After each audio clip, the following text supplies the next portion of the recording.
fought the longest war in American history. They fought the longest war in American history. In 1965, Vietnam seemed like just another foreign war. But it wasn't. It was different in many ways, and so were those who did the fighting. In World War II, the average age of the combat soldier was 26. In Vietnam, he was 19. In Vietnam, he was... When my first duty station was 1st Recon Battalion, so I guess I kind of lucked out for that. Because at the time, that was a special forces for the Marine Corps.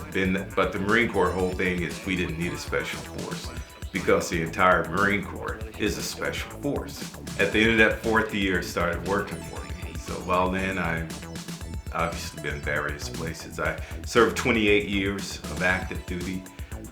Throughout that time, traveled, deployed to Afghanistan and Iraq, and saw some pretty crazy stuff over there, but I came back intact, sound mind, sound body, thank God for that. And it was an experience. And for the Marine Corps, everyone's basic military occupation is rifleman. Regardless of what you do, you train, regardless, to keep your fundamentals sharp. So if you ever put in that situation.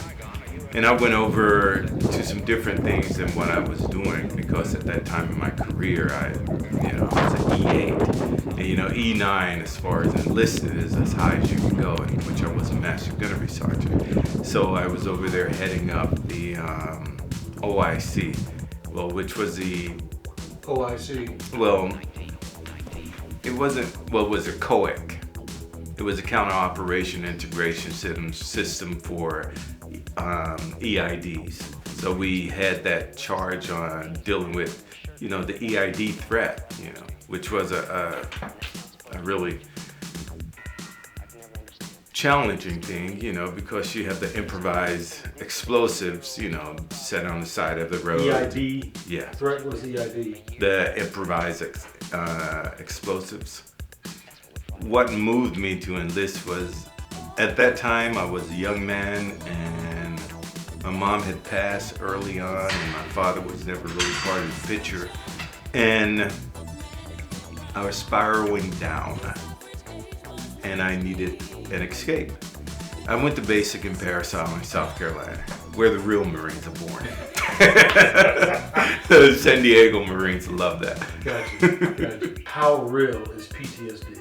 Oh, it's very real. Veterans Administration Yeah, it's study. very real. Half of the Vietnam combat veterans suffer If from you what's served described and as you called served in post-traumatic the stress country, disorder. there's a good chance you have PTSD.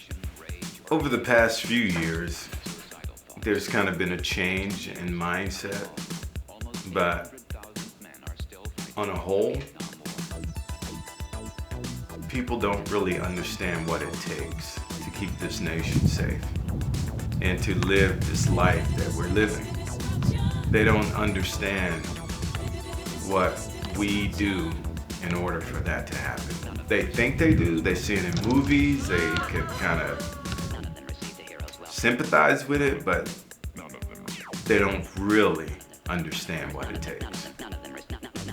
We we don't get into the politics of it. It's something that we pride ourselves over, and that's what we strive to do, because it doesn't matter if you're Democrat, Republican, Green Party, Libertarian, we're still going to do what we have to do to protect this country. And that soldier, sailor, airman standing next to us, to see that they get home. So it doesn't matter for us. We're apolitical.